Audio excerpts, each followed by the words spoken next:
I'm Aryeh Schwartz alongside Rachel Galligan, and welcome to the Winsidr Show, where it's all about the W. In the midst of the race to the end of the season, the storylines continue to grow. The defending champs are 3.5 games behind first place. The Minnesota Lynx are struggling with a shortened bench, and right on their tail, the Dream and the Mercury. And that's not even getting into the intense battle for playoff berth between 6th and 9th ranked teams. There's tons of things to discuss in the WNBA today. And this is the Winsidr Show, so let's dive right in.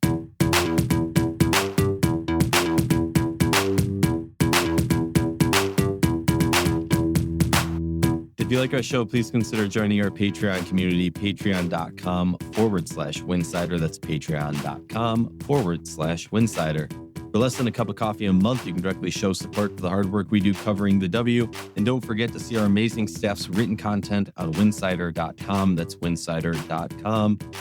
This season, we have expanded our content on a variety of social media platforms. Make sure you're following Winsidr on TikTok, Instagram, Blue Sky, Twitter, and YouTube. Do you like wearing your WNBA fandom? Well, take a look at our show notes for affiliate links to get all the top WNBA merch outlets. You get to rock the W while helping Winsidr. Make sure you're checking out another Winsidr podcast, The Sideline Sisters, wherever you get your podcasts. Welcome back to the show. Excited to be here. Rachel, we're back in the booth. We've got Rachel for a historic 3-week streak in America, not in some random country at 4 a.m. I feel like 3 episodes, whatever. It feels like it's been a whole season we've had you back. It's amazing. It's lovely. Just to recap and get our friends up to speed, currently in the league right now, the LA Sparks, shocking enough, I know, with the largest win streak in the league, currently at 5 games. In terms of last 10, Minnesota with a 7-3 record, LA with a 7-3 record, nodding up for the best in the last 10. Then you got New York, Indiana, I know, coming in at second with a 6-4 record, a couple 5-5, some 4-6s. Of the top 4 teams, Atlanta has the best win streak currently with a 2-game win streak. The Mercury 1-1. And as most of you know, New York and Minnesota, as we'll dive into, both lost their most recent game. Should we dive into the New York, Minnesota? Should I do more highlights? Do we want to start talking? What do you want to do, Rachel? Let's dive into New York, Minnesota. All right. So the Liberty lose Stewie to a leg injury in this past game. Reports say she avoided a major injury, expected to be with the team for their 4-game road trip, but not sure when she comes back. And honestly, they don't need to rush her back. No. Emma Meesman's coming over in a couple days, supposedly. They just got JJ back healthy. This roster, and Eurobasket and all that jazz. But this roster is a roster that I'm trying to think of a good WNBA comparison of recent year. It doesn't matter. It's kind of like I'm trying to remember it's like the Mercury, 5 years ago or so, where it's it doesn't matter what they do during the regular season. It's about playoff time. Can they stay healthy towards the end of the season and get ready for the playoffs? That's my take on New York, where it's my overall take is it doesn't matter who's in first place or second place. That doesn't matter in the playoff seedings that much anymore. Maybe if you want to get statistical analytical about the finals and having the game 5, fine, we can talk about that. But that first seed doesn't matter as much. So New York doesn't have to be that concerned about it. What are your thoughts on New York, given the Stewie injury, given Emma coming in? Yeah. Where's your head at with them? I guess I'm just first and foremost, I'm relieved to know that it doesn't sound like it's supposed to be anything that serious. So first and foremost, praise. That's awesome. Definitely hope it's not anything that keeps her out too long whatsoever. Again, it just kind of falls back to what we've been saying all year, just the consistency. We have seen so many players come in and out. Well, JJ, now Stewie, the inconsistencies of seeing New York at full strength. How many games have we actually seen them at full strength? And then you're obviously going to add an element of Emma Meesman. And so I agree, there's no reason to rush back. Obviously, there's a lot of hype around this game. Seeing these two go head to head, they're the clear, top 2 dogs in the league right now. I think more than anything, but I agree. You don't need to rush Stewie back. Make sure she's 100%. Make sure she's at a place where, when she does come back, she's ready to be in it for the rest of the season, knock on wood.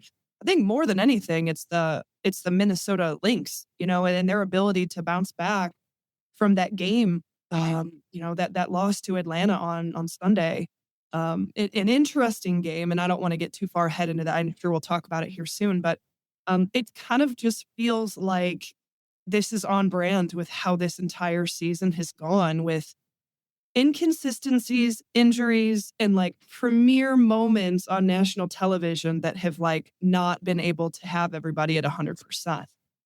It just falls in line. That's kind of how this entire year has felt. Like, have we seen a prime time national televised game where like all the stars aligned perfectly? Like, it's been tough this year. It's been a really weird, inconsistent year, but more than anything, I agree with you. There's no reason to rush Stewie back.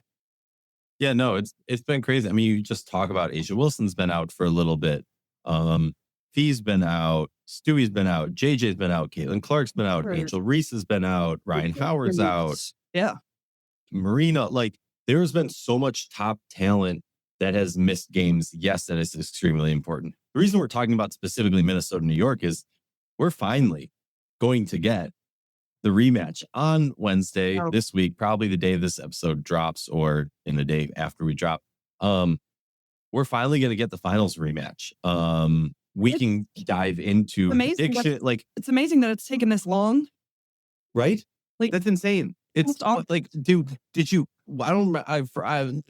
me, fans. I don't remember when the roster, the schedule is made / when it's announced / if that's impacted of who makes the final. But like, feel like something the league needs to work on moving forward is being able to flex things. To your point before about the injuries that we've had, about national television games and things like that, like, we need to find a way to be able to flex games and move national television, because we realize this matchup that's an hour later, we can move it an hour earlier, and that's going to be a better matchup. That's going to bring more eyes. That's going to elevate the league as a whole to the viewers around the world. That's just my take. I don't know if that's a thing that normally happens or whatever. We're finally going to see. Not as easy as you're making it sound out to be, but yes, I agree. No, it's super easy, Rachel. You just, you move a 1 here or 2 here or whatever. Okay, so we got Minnesota, New York facing off. Like, Minnesota, when it comes to the consistency, we've seen their defense get better.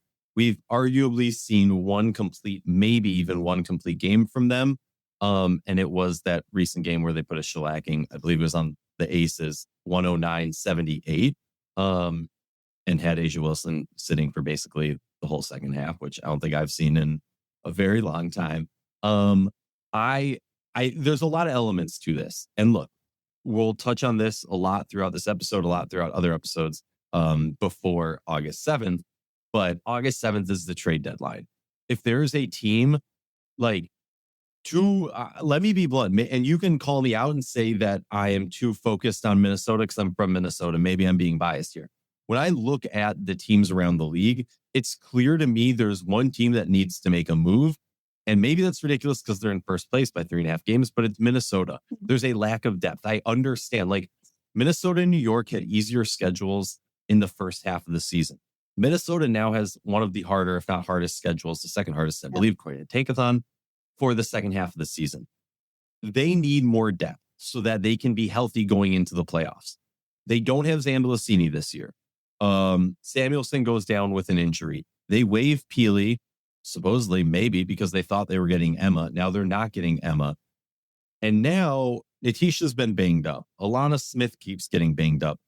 K-Mac, I thought wasn't shooting as well this season. You opened my eyes. I am wrong. Bridget Carlton. I could check you on that one. Yeah, right. Bridget Carlton had a career season last year and a drop off to worse than her normal this season.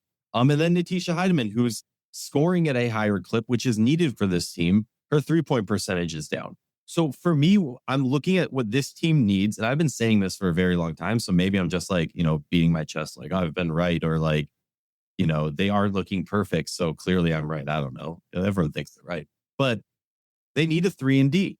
They need somebody who they can bring off the bench who has a little bit of size. I'm talking about a wing player who could, if they need, bring the ball up the court. Someone who consistently can hit 3-pointers. You don't think that's Diamond Miller right now? Diamond Miller's hitting 3-pointers. Don't get me wrong. Diamond Miller is hitting those shots. The problem that I have is do you want Diamond Miller to be that core key player for you on a deep playoff run that you are going to rely on? Diamond Miller's hitting the open threes, but the problem is part of Diamond Miller's game is not hitting open threes. It's attacking the rim.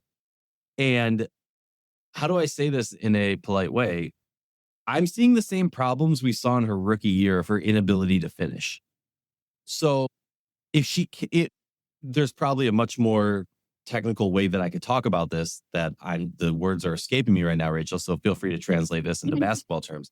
But part of there's two reasons why she's getting open looks from the 3-point line. One is because other players on her team are that good and they're finding her in the good ball movement and all this. Cool, great, good offensive flow. The other is because she can attack with a tenacity and a speed that gets the defender out of position and gives her an opportunity. And if you don't defend that attack, then she's going to blow past you, and she can make those shots, those layups, when she's not contested. So you kind of you ease off her, you go under, allowing her to get the 3-point shot off maybe. But now that she's making it more, you're a little bit more torn. Whatever, I'm blabbering right now, but that's what I think they need. Yeah, I think it's definitely interesting. I mean, from a confidence standpoint, I think I'm seeing Diamond Miller's confidence go up every single game. I mean, let's be honest. What we're talking about right now is the Minnesota Lynx need something. They need depth. They either need to make a move or they need someone to majorly step up off the bench and be able to contribute in the ways that they want to contribute. You've got to give Diamond Miller credit. I mean, she's shooting 54% from the 3-point line. Last year, she shot 19%. That's been an area that your role is you've got to be able to come in this year and make defenses stretch out to you. You've got to make the defense respect you. It's getting to a point now where you're like, okay, at what point are the scouting reports going to start making an adjustment with her? Like you said, I mean, they're kind of not allowing it, but she's able to get clean open looks. When does she start to demand respect from the 3-point line? When is that going to open up her ability to attack a lane line and get into the paint and then facilitate and space the floor a little bit more? I mean, she is doing exactly what the Minnesota Lynx need her to do right now. Now, I would even go on, take it another level.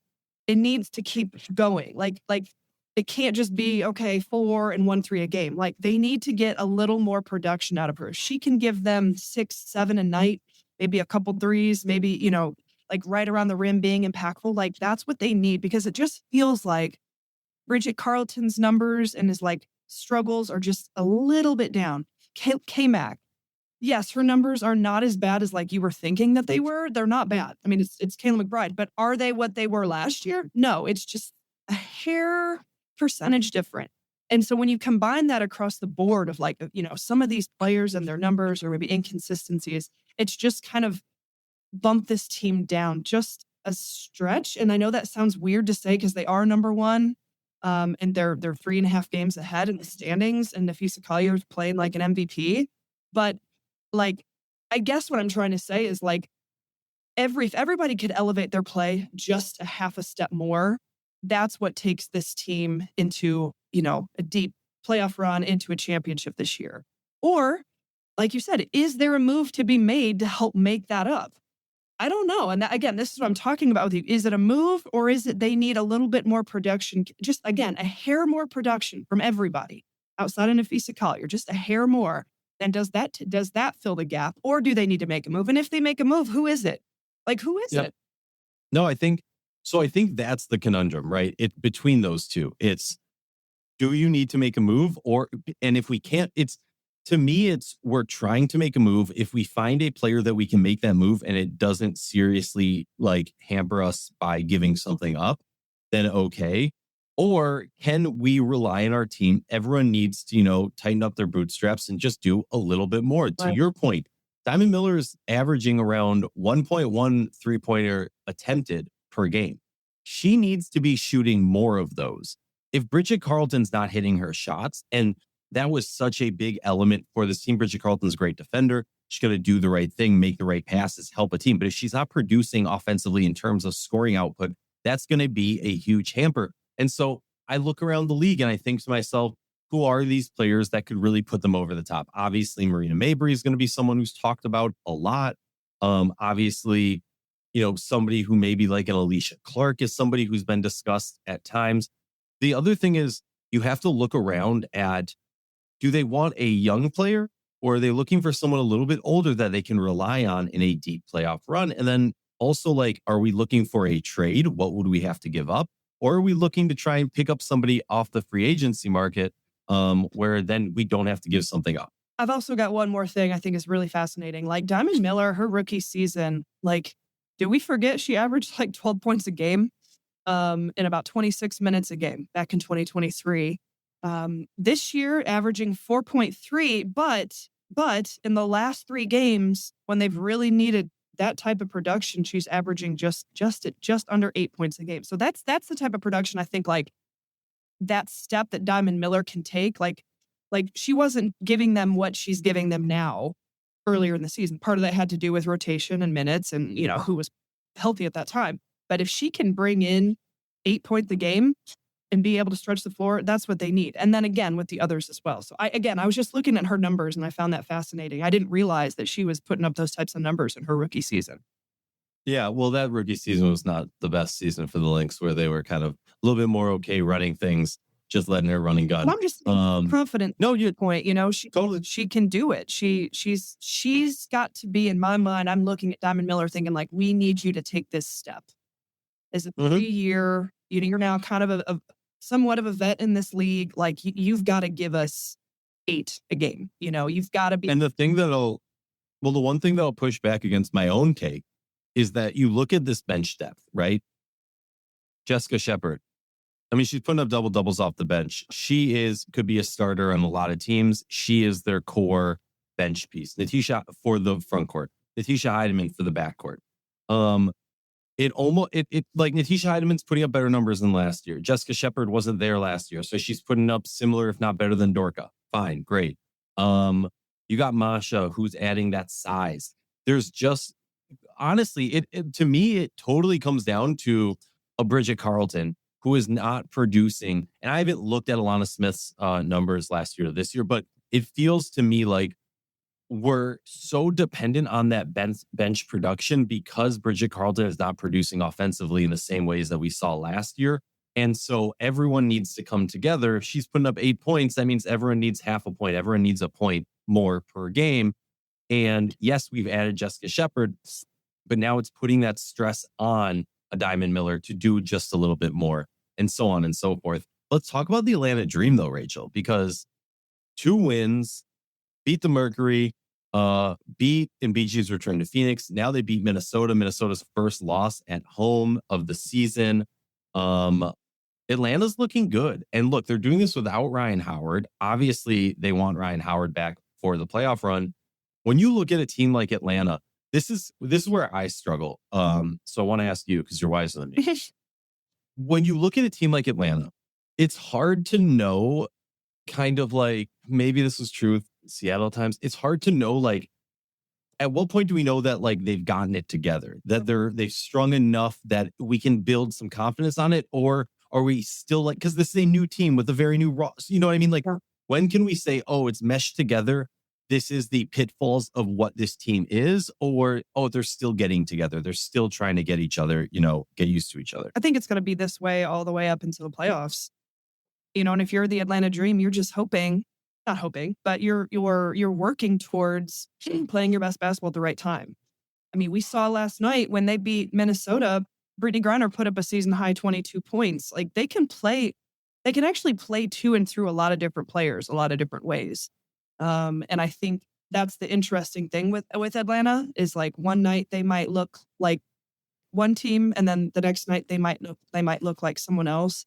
I really, really like, obviously Alicia Gray and the 3-point shooting, like, numbers, but, like, they're not even putting up as many as they were at certain points of the season. They're playing different ways. And I think that that's the interesting thing from at least me to analyze with this team is, like, what is this product going to look like on the floor? And having the dominance and a player like a Brittany Griner on the interior and a player like a Bree Jones who's going to anchor your defense and be, impactful on the interior, but also players that can stretch the floor. Clearly, Ryan Howard not being in the equation impacts how they're going to play. But Alicia Gray has thrived in this system. I think Jordan Canada looked really good the other night. Like, a lot of confidence. She's starting to find her rhythm within this offense, in my opinion. But I still, this is probably one of the teams I've struggled with the most, just feeling like I understand them. It's like, I don't know.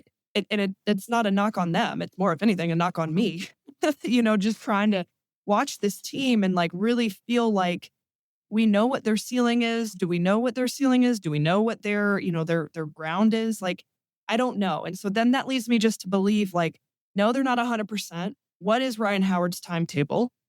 First and foremost, I don't know that answer. Maybe you know it better than me. I never know timetables, but when I don't think I gave an exact. When can this team be 100%? And so I think that's what it is. It's a team that has a lot of potential. They're sitting fourth in the standings. They've showed us that they can beat anybody in the league, but then they can also have tough losses. I think we just exist. And their record shows it. They're 5-5 over their last 10 games, but they've won. They won 15 games this year. And they just beat the Minnesota Lynx at home, handing them their first home loss. That's pretty impressive. But again, what's the ceiling with this? So I think we're going to be feeling this way about Atlanta for, the next couple of months as we get into the playoff swing, because I just don't think that answer is going to be known. But can they be peaking? Can they be healthy? And can they be playing their best basketball at the right time of the year? A team like this, when it's new players coming together, a new system, a new coach, typically that is going to happen in the back end of a season. And this is something else and again, feel free to disagree with me. Feel free to correct me. Something that I'm really, really intrigued with at this point of the season is the strength of schedule remaining. And I know I harp on this all the time. People are probably like, this is crazy. Only because we look at it and we go, okay, who have the 4 hardest schedules remaining? Dallas, Minnesota, Connecticut, and Indiana. Who have the 4 easiest schedules remaining? Washington, 10th, New York, 11th, Atlanta, 12th, Phoenix, 13th. We're talking about the 2, 3, and 4th seeded teams with the easiest, second easiest, and third easiest remaining schedules of the season. And so it's very, very interesting to me because we know New York's only going to get better, right? They're adding Emma. Hopefully they get healthy. And they're Minnesota, New York are about to play 4 times. We know Atlanta continues, in my mind, to get better. Hopefully they get Ryan Howard back, more time together. And also, side note, Atlanta's like a video game team where, in my mind at least, where you have 3 players in your starting 5 set.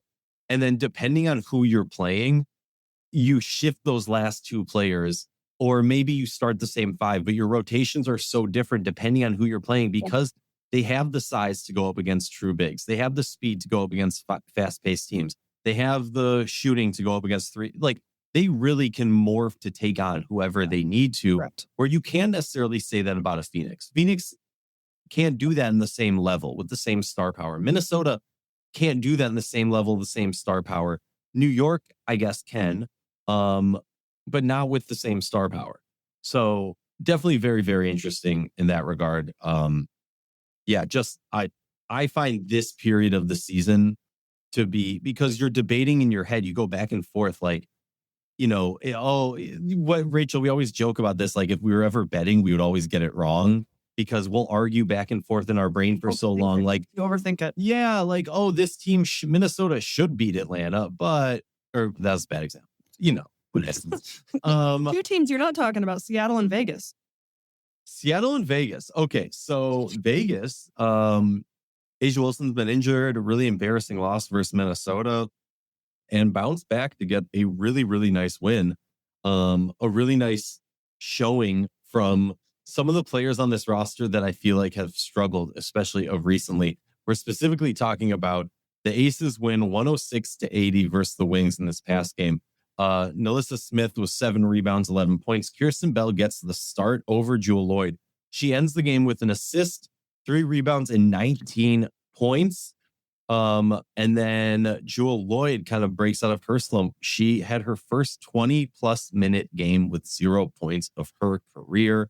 She bounces back with a 19-minute game, 1 rebound, 2 assists, 20 points, and kind of an off night for A'ja Wilson in 34 minutes, just an off night. 10 rebounds, 7 assists, 14 points for the greatest player in the world right now. Nice bounce back. Are we going to see more from Kirsten Bell now, Rachel? I'm just more so looking at the Jewel Lloyd benching that took place. That's a tough one to swallow. But at the same time, shout out to Lloyd for her ability to bounce back and to come in and impact and, maybe get jolted a little bit in the way, that a benching can sometimes do. It'll be interesting to see moving forward, with the Aces, like, what do they do from a rotational standpoint? Is that something that continues on Tuesday versus the Sparks? Or, like, I don't know. Like, some coaches are very superstitious. Like, oh, it works, so we're not going to change it. Like, does Lloyd go back into the lineup because she, put up some numbers finally for this team? Like, I don't know. Vegas is a really challenging one. I know we've spent a lot of time over the last few weeks really texting about them and just some really honestly candid thoughts, some really blunt thoughts we have about the organization. I'm kind of holding back and I want to wait because I guess I want to see what can be possible here this second half of the season. But like, it just feels so, what is the right word?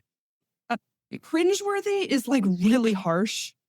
It just feels so like something, there's got to be changes. There's got to be changes. You feel for A'ja Wilson, who is in the prime of her career, the greatest player of the world. And you've got a team that's sitting right here at 500, 13-13.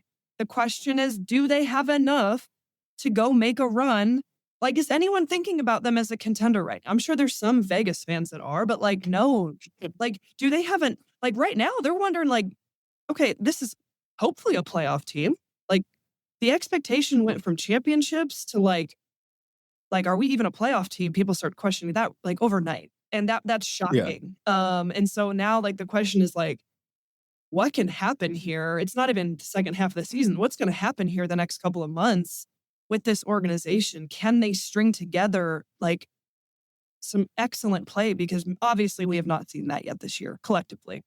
A historic fumble if you have A'ja Wilson in 2025 playing the way she does, even if she misses a handful of games and you don't make the playoffs. No, I mean, look, I'll save my whole rant about the Las Vegas Aces for a different episode, Rachel. When we got to wait because I want to see more. I got to see more. Just a little bit more. But the one thing I will say, maybe as the lead up, the prelude, the whatever preamble, we got to give Bill Laimbeer a lot more credit for what he did in Las Vegas to build this roster. Yeah, he never won a championship there. I was very vocal. Shout out to how long we've been doing this pod. Was very vocal saying, I had this hot take year, like when they got A'ja and A'ja was like destroying everybody. And I was just like, Bill Laimbeer is not going to win another championship as a head coach in this league. And pat myself on the back. I was right about that. But what he was able to put in place and set up to get a gimme for Becky Hammon to come in there and do, you got to give so much credit, not just to him, but to Dan Padover also. The two of them just did an amazing job building that roster and setting them up for success. And now we're seeing what happens when you have not just the best player in the world, because that would be a slight to Jackie Young. That would be a slight to Chelsea Gray. And back in the day, Kelsey Plum. But to have those players and not do any future planning is, I think, the concern and what we will dive a lot more into, because even if they turn this around, Rachel, they're still legitimate.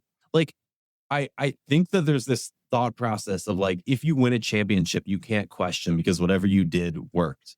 And if you almost want to, or if like there was an injury, you can't question because the injury stopped it. Look, there's amazing teams that don't win championships and there's reasons why they didn't do it. And you have to at some point discuss it and analyze it and break it down. But that's for a different day. But I do think at some point, they're just going to have to tear down, and it's probably going to happen this offseason. They're going to have to tear down the Aces and build them back up around A'ja Wilson and Jackie Young and say, whatever you guys want, we're going to give you, or we're going to do our best to give you. Let's build this roster out. But yeah, Phoenix Mercury, another team that we should touch on real quick before we go. Yeah, I mean, still, they're I'd put them in Atlanta in the same type of category right now because, like, 3 weeks ago, we're sitting here talking about Phoenix and like, this is the greatest storyline in the WNBA right now. Look at them. They've got all these players that like people don't really necessarily know about. And, a lot of them are rookies or getting opportunity and they're just beating people. Well, now you've got, your big three kind of not, they're back. Alyssa Thomas has been really good, really, really good. Like really good. Putting up, almost put up another triple double the other night.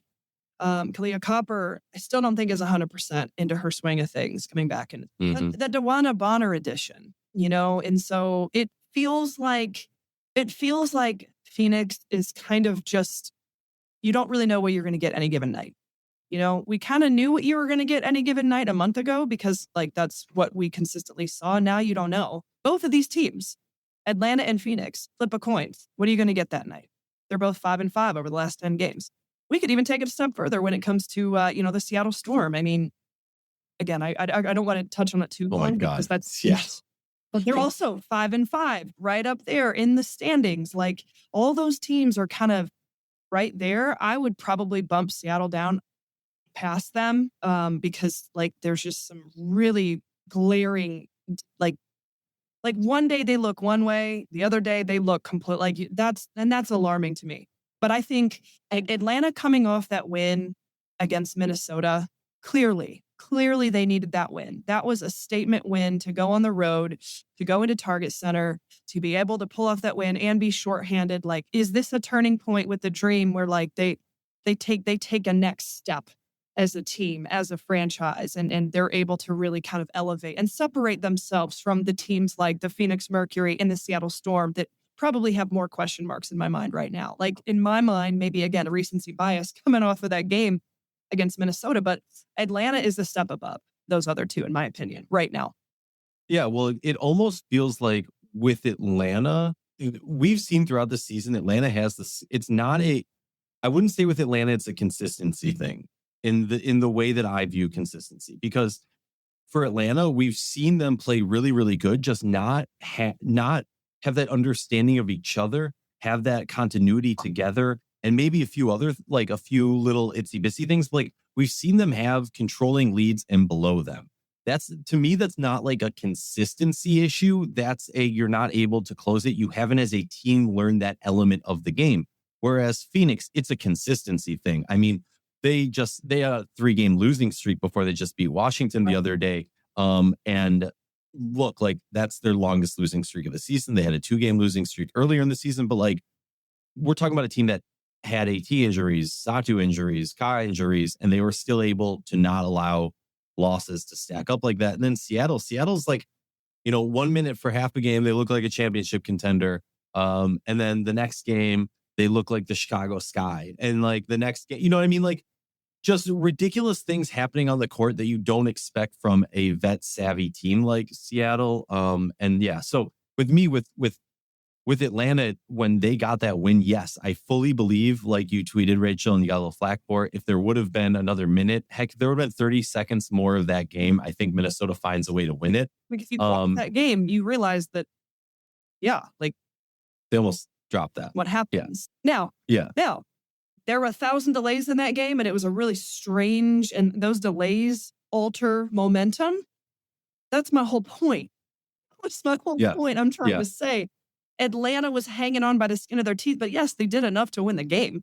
But man, like the Minnesota, the Target Center, the scoreboard, 14-0, 14-1. Everybody was doing whatever they could possibly do to come back into that game. And if Nafisa Collier doesn't step out of bounds underneath that rim, who knows what could have happened, because that would have been a huge momentum play to come up with that ball, go on that run. Anyway, I don't understand why people don't understand what I was trying to say, but whatever. I don't care. Well, people are crazy. Also, side note, last night, something that was crazy in my mind, at least, AT and Fee both, the two leading MVP candidates in my mind, because I'm sorry, I'm not giving MVP, like A'ja Wilson, you're the best player in the world, fine. But like, you're not in that top 2 for MVP when your team's 500. Sorry.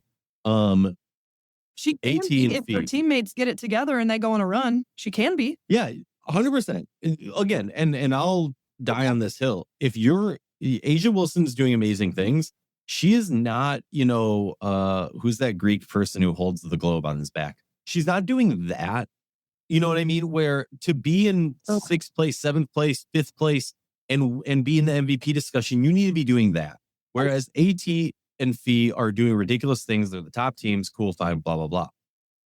Well, both of them getting just 3 free throw attempts yesterday was shocking to me, especially when we know how both of them play in the paint. I would love to see both of them, because sometimes, and this isn't a Fee thing specifically, sometimes I feel like there's certain players in the league that get a friendly whistle. Maybe it's because you've won an MVP, maybe because you have notoriety, whatever it is. I think we see a lot of similarities in those things that they don't have between Fee and AT, and it translating to a similar amount of free throws in their game, respectively. Fee obviously sometimes gets a ton, sometimes gets none. AT similarly. It's just something that's interesting to me when you're talking about MVP candidates, MVP calls, things like that. Just something that's been on my mind. Any final thoughts?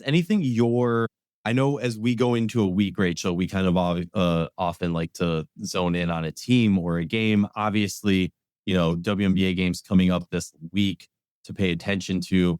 You got to think about the Minnesota-New York game coming up on Wednesday. We'll do a little prediction there. I'm going to be blunt. I'm going with New York on this one. I think even without Stewie, they find a way to win. Will be interesting to see if that does happen. Yeah. I'm paying attention to that Golden State and Atlanta game. I think Golden State has started to flail a little bit as of late. 4-6 in their last 10. They're coming off a loss, but we know that this team has momentum. They play really hard. They play with energy. And you've got the Atlanta Dream that are coming off a really big win against the Minnesota Lynx. How do they handle that game? How do they handle Golden State coming into town? Right. And do they kind of have a great win and then they lose a game they shouldn't lose to, or are they able to kind of parlay this into a steady stream of wins? The Dream should win that game, but I'm watching that game just to kind of see how does Atlanta respond coming off of that Minnesota win. Obviously, Vegas, LA, that's an interesting one with the storylines there. LA's playing well right now. Vegas, fighting for dear life just to prove that they can win games consistently. And as you said before, New York and Minnesota on Wednesday, that's a huge one. But I mean, honestly, all of them at this point, because I think we just spent 35 minutes focusing on the top 5 teams. We didn't have any discussion of the last, however many. But at some point, we got to start having the discussion of lottery teams, bubble teams. When do we start having those discussions of what's more beneficial for one franchise than it is for another? But a lot to talk about. Obviously, a big week ahead. Yeah, I will say definitely with the Valkyrie, losing Caleb Thornton is huge for them. We definitely, I think, Rachel, next episode we either dive into the yearly awards or we dive into the 6 to 13 seeded teams and kind of give them some love, because we do like to talk about the top teams a little bit. Let's dive into those other teams. Why not? Well, thank you for listening. Appreciate everyone. Make sure you check out in our show notes. We got our affiliate links. You buy shirts from your favorite WNBA merch producers, and we get a small kickback for you using our link. So it helps us grow and provide the coverage that we do, and it helps you get to rep the W. Have a good one. See you next week.